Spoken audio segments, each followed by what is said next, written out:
ஆலு பன்னீர் குருமா எப்படி பண்ணுறதுன்னு பார்த்துடலாமா? அதுக்கு ஒரு குக்கரில் 4 ஸ்பூன் எண்ணெய் சேர்த்துக்கோங்க. எண்ணெய் காஞ்சதுக்கப்புறமா 1 ஸ்பூன் சோம்பு, ஒரு பெரிய வெங்காயம் நீளவாக்கில் கட் பண்ணி சேர்த்துருக்கேன்.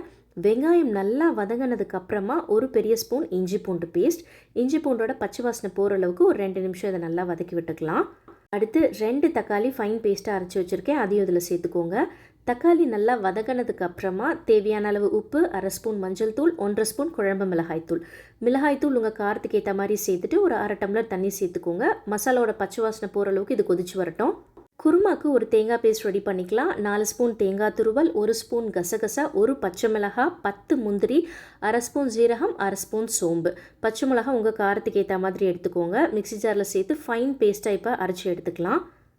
மசாலாவோட பச்சை வாசனை போய் எண்ணெய் நல்லா பிரிஞ்சு வந்ததுக்கப்புறமா 2 உருளைக்கிழங்கு நான் கட் பண்ணி சேர்த்துருக்கேன். இதோட ஃப்ரோசன் பச்சை பட்டாணி. இப்போ இது எல்லாத்தையும் நல்லா கலந்து விட்டுட்டு நம்ம அரைச்சி வச்சுருக்க தேங்காய் பேஸ்ட்டையும் இதில் சேர்த்துடலாம்.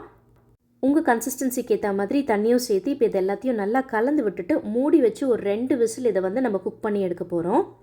ஒரு 2 விசிலுக்கு அப்புறம் பார்த்தீங்க அப்படின்னா இந்த மாதிரி எண்ணெய் பிரிஞ்சு உருளைக்கிழங்கு நல்லா வெந்து வந்திருக்கும். இப்போ இன்னொன்று ஒரு பேனில் 1 கியூப் பட்டர் சேர்த்துட்டு கட் பண்ணி வச்சுருக்கிற பன்னீரை இதில் வந்து நல்லா ஃப்ரை பண்ணி எடுத்துக்கலாம்.